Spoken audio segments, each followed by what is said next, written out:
Learning place চ্যানেলে তোমাদের সবাইকে জানাই স্বাগত। আজ আমি তোমাদের দশম শ্রেণীর আয় আরও বেঁধে ভেদে থাকি কবিতাটি বিষয়বস্তু আলোচনা করব।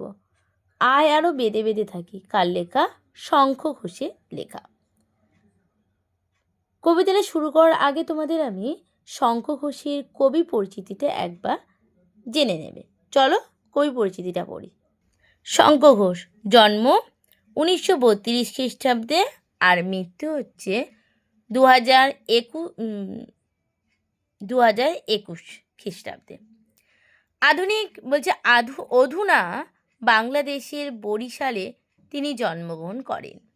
আধুনিক বাংলা সাহিত্যে একজন প্রধান কবি, প্রাবন্ধিক অধ্যাপক ছিলেন তিনি। পড়াশোনায় প্রেসিডেন্সি কলেজ ও কলকাতা বিশ্ববিদ্যালয়ে। প্রথম কাব্যগ্রন্থ দিনগুলি রাতগুলি, নিহিত পাতাল ছায়া, বাবরের প্রার্থনা, পাথরে দাঁড়িয়ে শব্দ, জলই পাষাণ হয়ে আছে, মুখ ঢেকে যায়, বিজ্ঞাপনের মুখ্য বড়, সামাজিক নয়, ধুম লেগেছে হৃদ কমলে, গোটা দেশ জোড়া উচ্চ ঘরে, প্রতি প্রশ্নে কেঁপে ওঠে খিদে, হাসি মুখে সর্বনাশ ইত্যাদি।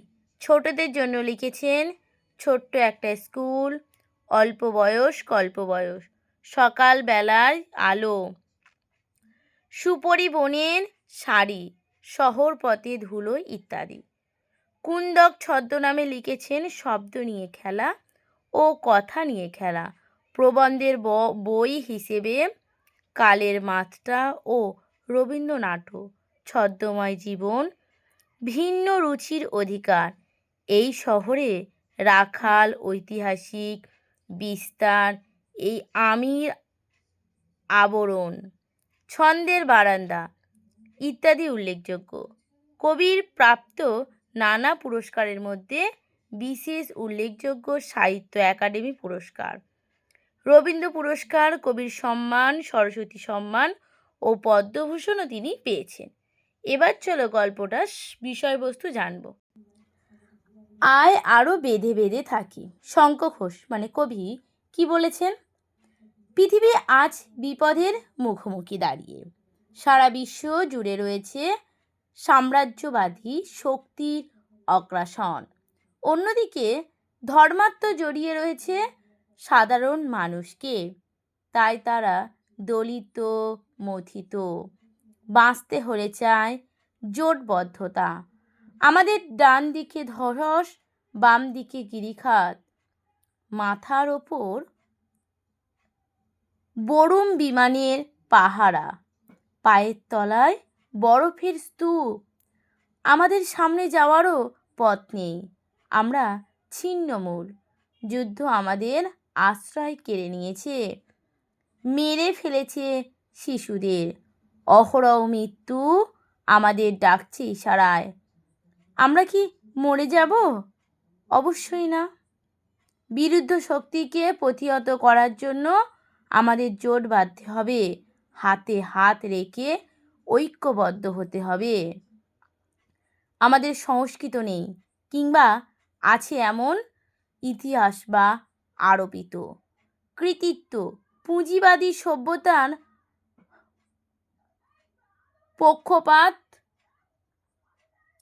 পক্ষপাত পুষ্ট। ভিক্ষাবৃত্ত আমাদের শেষ সম্বল। অসংখ্য মানুষের মৃত্যু হলেও কিছু মানবও থেকে যায়। কিছু শুভবুদ্ধি সম্পন্ন মানুষ এখনো বেঁচে আছেন। তারা বলেন একাকিত্ব সম্প্রীতির কথা। এই সহানুভূতি তো পৃথিবীর জীবনী শক্তি। আজ মানুষ বিপন্ন, পৃথিবীও মুর্মুহ। সৌন্দর্য, সম্প্রীতি, ভালোবাসায় বাঁচতে পারে পৃথিবীকে। তাই সবাইকে সংবদ্ধ হতে হবে, তবেই ঘটবে উত্তরণ, ঘটবে উত্তরজীবন। এই ছিল তোমাদের আয় আরও বেঁধে বেঁধে থাকি কবিতার সারমর্ম। পরের দিন আমি আবার অন্য কবিতা সারমর্ম নিয়ে চলে আসব। যদি তোমাদের ভিডিওটা ভালো লেগে থাকে তাহলে সাবস্ক্রাইব, লাইক আর কমেন্ট করতে কিন্তু ভুলবে না।